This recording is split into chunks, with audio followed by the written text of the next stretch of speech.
Hello दोस्तों, आपका स्वागत है स्टडी विद आईएएस चैनल में। दोस्तों कल की जो क्लास हुई थी दोस्तों, ज्वालामुखी में मैंने केवल दोस्तों इंट्रोडक्शन बता दिया हुआ था, क्योंकि कल की क्लास दोस्तों पूरी हो नहीं पाई थी। किसी कारणवश से लाइट की थोड़ी दोस्तों कल में प्रॉब्लम थी।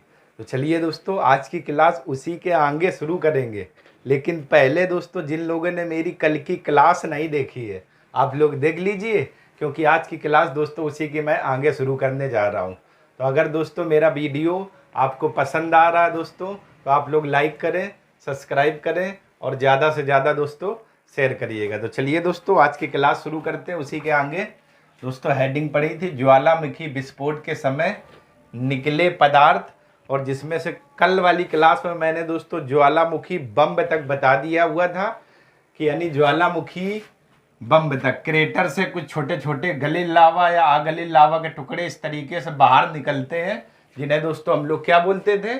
ज्वालामुखी बम कहते थे। आज दोस्तों इस निकले पदार्थ में दोस्तों हम लोग बात करेंगे। आपका जो अगला रहेगा लैपली। लैपली दोस्तों किसे कहते हैं? लैपली। इस पर दोस्तों हम लोग बात करेंगे। लैपली, लैपली दोस्तों क्या होता है? लैपली तो दोस्तों जब ज्वालामुखी बम का आकार, जब ज्वालामुखी बम का आकार मटर के दाने के समान होता है, आकार मटर के दाने के समान होता है, दाने के समान होता है, समान होता है, इसे लैपली कहते हैं, इसे लैपली कहते हैं। ठीक है ना दोस्तों, इसे लैपली कहते हैं। इसका व्यास 2 से 64, इसका व्यास 2 से 64 मिलीमीटर। ठीक है ना दोस्तों, इसका व्यास 2 से 64 मिलीमीटर के बीच होता है। 2 से 64 मिलीमीटर के बीच होता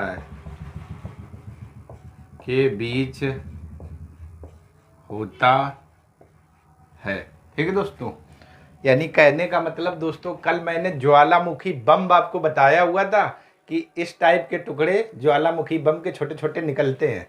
लेकिन दोस्तों जब इसी क्रेटर से ऐसे मटर के दाने के समान ऐसे छोटे छोटे टुकड़े इस क्रेटर वाले भाग से इस तरीके से मटर के दाने के समान ऐसे छोटे छोटे टुकड़े निकलेंगे, यहाँ से मटर के दाने के समान ऐसे छोटे छोटे टुकड़े आपके यहाँ से ये, ठीक, इन्हीं छोटे टुकड़ों को दोस्तों हम लोग क्या? लैपली कहते हैं। और इनका दोस्तों व्यास कितना होता है? 2 से 64 मिलीमीटर के बीच में होता है। तो कहने का मतलब कि ज्वालामुखी बम का आकार जब आकार मटर के दाने के समान होता है, यानी ज्वालामुखी बम वही जो दोस्तों लावा आपका निकलता है, वही कुछ गलित कुछ अगलित, तो उनमें छोटे छोटे टुकड़े लावा के ऐसे मटर के दाने के समान निकलते हैं, जिसे हम लोग दोस्तों क्या? लैपली कहते हैं। इनका व्यास दोस्तों 2 से 64 मिलीमीटर के बीच में होता है दोस्तों। ठीक है ना, इसी को बोला जाता है दोस्तों क्या? लैपली। इसके बाद दोस्तों हम लोग बात करते हैं। एक तो दोस्तों आपका ये हो गया कौन कौन सी चीजें निकलती। दूसरे की दोस्तों बात की जाए तो दूसरा हमारा है प्यूमिस।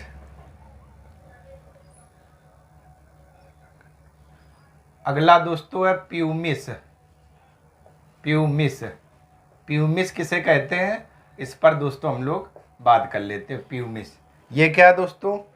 प्यूमिस लावा के झाग से बने, प्यूमिस लावा के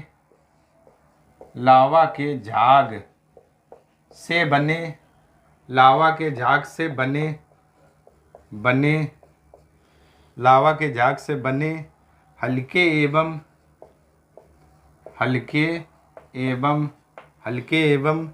छिद्रकार छिद्रकार शिलाखंड होते हैं। हल्के एवं छिद्रकार शिलाखंड होते हैं। ठीक है ना दोस्तों, शिलाखंड क्या होते हैं, इसी को दोस्तों हम लोग क्या प्यूमिस कहते हैं। अब दोस्तों यहाँ पर झाग का क्या मतलब हुआ, जैसे दोस्तों आप लोगों ने देखा होगा, ठीक, जब आप लोग ब्रश करते हो तो झाग निकलता है, ठीक है ना, और झाग, उसी यहाँ पर झाग की बात कर रहे हैं, यानी जो गर्म लावा यहाँ से इस क्रेटर से दोस्तों बाहर निकलेगा, जब गर्म लावा, तो उसमें दोस्तों कुछ झाग होते हैं, झाग, झाग टाइप में लिपलिपा गाढ़ा, ठीक है दोस्तों, झाग, उस झाग से बने हल्के एवं छिद्राकार शिलाखंड को दोस्तों हम लोग क्या कहते हैं, प्यूमिस कहते हैं, प्यूमिस कहते हैं। ठीक है ना, यानी प्यूमिस, प्यूमिस झाग से बने, प्यूमिस लावा के झाग से बने। दोस्तों ये लावा छूट गया दोस्तों, तभी ये वर्डिंग आ नहीं पा रही। प्यूमिस लावा के झाग से बने, यहाँ पर दोस्तों छूट गया, प्यूमिस लावा के झाग से बने, प्यूमिस लावा के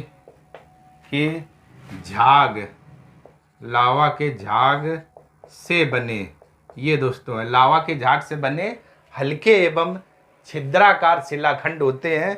हल्के एवं छिद्राकार क्या शिलाखंड होते हैं, यानी झाग से बनते हैं।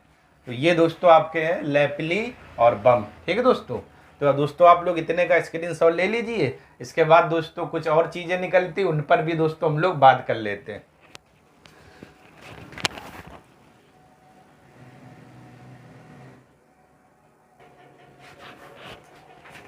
चलिए दोस्तों, अब हम लोग बात कर लेते हैं नेक्स्ट आकृति की, यानी कि ज्वालामुखी विस्फोट के समय अगली आकृति हमारी कौन सी रहेगी। तो दोस्तों जब ज्वालामुखी में विस्फोट होता है तो अगली आकृति दोस्तों जो बनेगी स्कोर्पिया, यानी ये पदार्थ निकलते हैं स्कोरिया, स्कोरिया, स्कोरिया दोस्तों किसे कहते हैं। अभी मैंने दोस्तों लैपली आपको बताया हुआ था कि लैपली का आकार मटर के दाने के समान होता है, लेकिन स्कोरिया किसे कहेंगे, इसका मतलब लैपली से भी छोटे टुकड़े। ठीक है ना, जो लैपली से भी छोटे जो टुकड़े निकलेंगे उन्हीं को दोस्तों हम लोग क्या बोलते हैं, स्कोर्पिया, स्कोरिया, स्कोरिया, स्कोरिया कहेंगे। लैपली का जो आकार होता है दोस्तों मटर के दाने के समान था, लेकिन उनसे भी जो छोटा पदार्थ या आकार निकलेंगे, पदार्थ के टुकड़े, उन्हें दोस्तों हम लोग क्या कहेंगे, स्कोरिया, स्कोरिया कहते हैं। तो यही दोस्तों लैंग्वेज में लिख लेते हैं, लैपली से भी छोटे टुकड़े को, लैपली, लैपली से भी, लैपली से भी छोटे, लैपली से भी छोटे टुकड़ों को, टुकड़ों को स्कोरिया कहते हैं, स्कोरिया, स्कोरिया कहते हैं, स्कोरिया कहते हैं। ठीक है दोस्तों, यानी लैपली का जो आकार था वो मटर के दाने के समान, लेकिन उससे भी छोटे जो टुकड़े निकलेंगे इस क्रेटर वाले मुख से, तो उन्हें दोस्तों हम लोग क्या कहते हैं, स्कोरिया कहते हैं, स्कोरिया कहते हैं। इसके बाद दोस्तों अगला टफ, टफ क्या होता है, ज्वालामुखी विस्फोट में ये सारे पदार्थ दोस्तों निकलते हैं टफ। तो टफ ज्वालामुखी धूल, राख और लैपली आदि के जमने से, यानी ज्वालामुखी धूल, राख और लैपली आदि के जमने से जो चट्टान बन जाती है उसी को दोस्तों हम लोग टफ कहते हैं, टफ कहते हैं।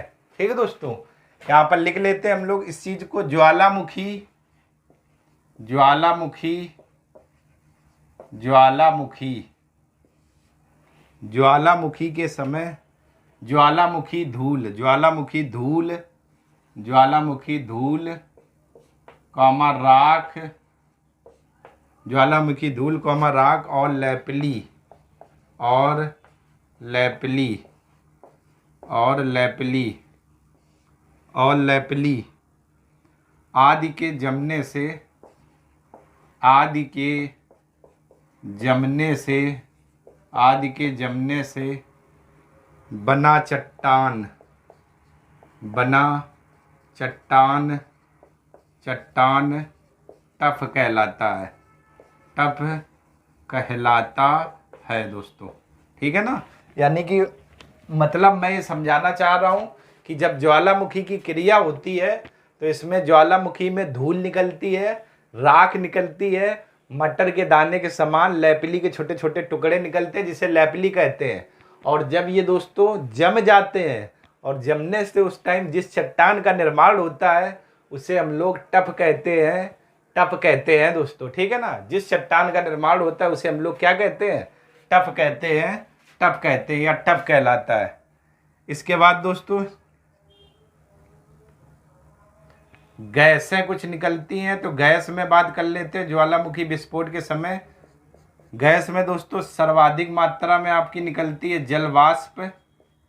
जलवाष्प जलवाष्प सर्वाधिक, यानी कि जलवाष्प की मात्रा कितनी होती है? सर्वाधिक दोस्तों होती है। अगर बात की जाए तो ये दोस्तों 80 से 90% लगभग ये जलवाष्प की मात्रा सर्वाधिक। इसके बाद दोस्तों कार्बन डाइऑक्साइड यानी CO2। इसके बाद दोस्तों SO2 यानी सल्फर डाइऑक्साइड। और इसके बाद दोस्तों नाइट्रोजन, ठीक है ना। नाइट्रोजन ये आपकी गैसें कुछ निकलती है जिसमें से जलवाष्प की मात्रा दोस्तों क्या सर्वाधिक होती है? सर्वाधिक होती है। यानी कि जब ज्वालामुखी में विस्फोट होता है तो जलवाष्प की मात्रा सर्वाधिक दोस्तों 80 से 90%। इसके बाद CO2 यानी कार्बन डाइऑक्साइड। इसके बाद दोस्तों SO2 यानी सल्फर डाइऑक्साइड। इसके बाद दोस्तों क्या? नाइट्रोजन, ठीक। तो स्कोरिया आपने देखा क्या? लैपली से भी छोटे टुकड़े को स्कोरिया कहते हैं। यानी कि मटर के दाने से भी छोटे टुकड़े जब स्क्रेटर या मुख वाले भाग से निकलते हैं तो उसे दोस्तों क्या कहते हैं? स्कोरिया। टप किसे कहते हैं? ज्वालामुखी धूल, राख और लैपली आदि के जमने से बना चट्टान दोस्तों क्या कहलाता है? टप कहलाता है। टप कहलाता है। गैस में दोस्तों बात करें तो जलवाष्प सर्वाधिक मात्रा। इसके बाद दोस्तों कार्बन डाइऑक्साइड, सल्फर डाइऑक्साइड और नाइट्रोजन, ठीक है दोस्तों। तो जलवाष्प की सर्वाधिक मात्रा, ये दोस्तों आप लोग क्वेश्चन ध्यान रखना, PCS वालों का फेवरेट है, पूछा भी जाता है दोस्तों ज्वालामुखी में, ठीक है ना दोस्तों। तो चलिए दोस्तों आप लोग इतने का स्क्रीनशॉट ले लीजिए। इसके बाद दोस्तों हम लोग आगे बात करते हैं।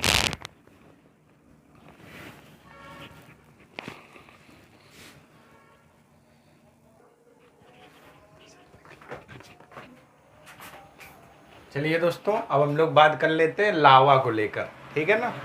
तो दोस्तों पृथ्वी के अंदर जो गर्म पदार्थ होता है उसे मैग्मा कहते हैं ज्वालामुखी विस्फोट के समय, ठीक है दोस्तों। और जब यही गर्म पदार्थ पृथ्वी की सतह पर आ जाता है दोस्तों तो इसे हम लोग क्या? लावा कहते हैं। लावा। और दोस्तों हम लोगों को जो देखना अम्लीय लावा और क्षारीय लावा। तो अम्लीय लावा में सिलिका की मात्रा 50% तक होती है। यानी कि अम्लीय लावा में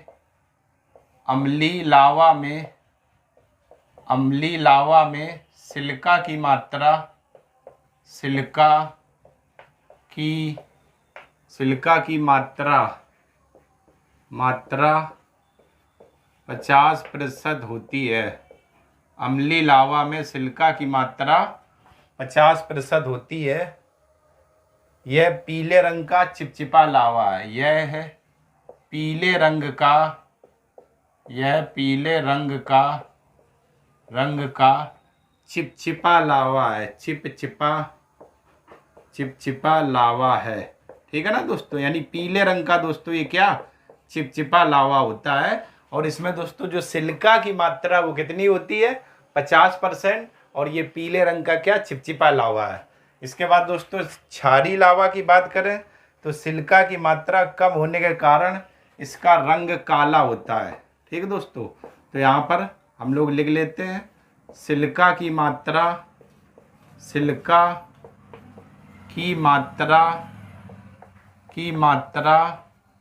कम होने के कारण